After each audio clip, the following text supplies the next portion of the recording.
In the shadows of ancient forests where ferns whispered secrets to the wind, a creature moved with cautious grace, 4 legs, carrying a body armored by nature itself. It was not the fiercest nor the fastest, but Spinosaurus had survived where others had fallen. Its world was one of danger and discovery, of hunger and hope. Every day was a choice between hiding and fighting, between instinct and adaptation. As volcanic skies loomed and predators roamed nearby, Spinosaurus would face a decision that could alter the course of survival for its kind. Its journey was about to begin, and nothing would remain the same.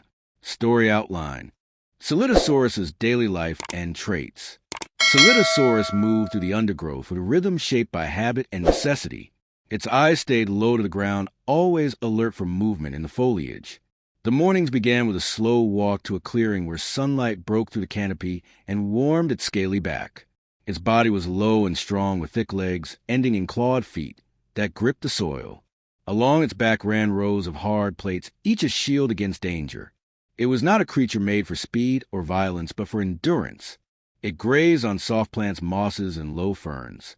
Its jaws crushed fibrous greens with patient effort. Life was survival, and survival meant caution. Spinosaurus did not roam far unless forced. It stayed near streams where water ran clean and fresh. The herd was small, but tight, each member watching while the others fed. There was no speech, only signals until it had a shuffle of feet, a low rumble when something felt wrong. Days passed like this quiet, the arrival of a new threat. The ground began to shudder with a pulse that did not belong to wind or water. At first it came once, then again, then steady like the beat of something heavy. Birds scattered into the trees, and smaller reptiles vanished into crevices. Spinosaurus stood still, its nostrils wide, testing the air. The scent was unfamiliar, thick with heat and rot. Something new had entered the forest, something large. A cry echoed from the east, sharp and pain, followed by silence. The herd gathered close to their bodies, brushing side to side. The younger ones pressed inward near the elders. A shadow moved beyond the ferns, long and low, with a head that swayed as it sniffed the soil. This predator walked with the confidence of hunger, not haste. Its eyes were yellow, set deep and unblinking. It did not charge, but watched, measured every step. The herd began to back away, step by step, the forest groaning underfoot. The balance had shifted. Spinosaurus knew the days of quiet had ended. Something had come that did not belong, and it would not leave on its own. Alliances with other creatures. The forest did not belong to one kind alone. As Spinosaurus moved through deeper woods, it crossed paths with others who sensed the same change. An old Prehistoric watched from a ledge, its crest dull from age, but its eyes sharp with memory. Nearby, a pair of Hypsilophodon darted between roots, quick and nervous. Though they were not herd mates, they shared a silence that understood danger. Spinosaurus did not threaten them, and they did not flee. Days passed, and these unlikely neighbors began to move in the same direction.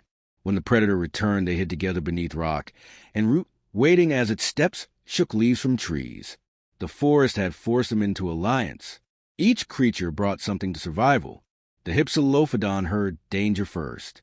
The Prehistoric knew old escape paths. Spinosaurus brought strength and a shielded form.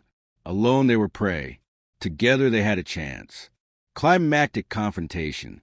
The air grew thick with smoke, and the earth trembled under distant thunder. The predator had followed their trail to a ravine bordered by stones and twisted trees. It struck at dusk when the sky burned orange and shadows stretched like claws. The first to cry was Hypsilophodon, its warning sharp as it leapt aside. The predator lunged, low jaws aimed for the smallest body. Spinosaurus turned, placing itself between the beast and the others. Its armored back faced the attacker. The predator bit down and met iron skin.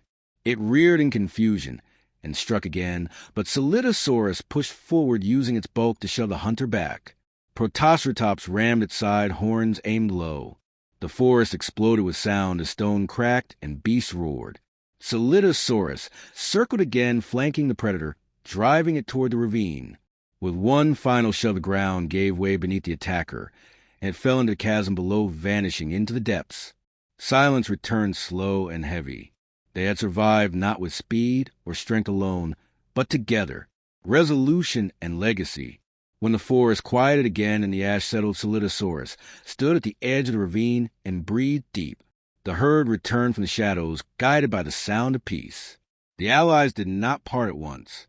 For days they moved as one, eating, resting, watching. Bonds had formed from necessity, but would hold through trust. Solidosaurus led them to new waters where the ground was soft and the plants grew wide and clean, a place untouched by predator scent. There the young played, and the old watched with slow comfort. The store of the fall echoed through grunts and movement passed from one to the next. No words, only memory.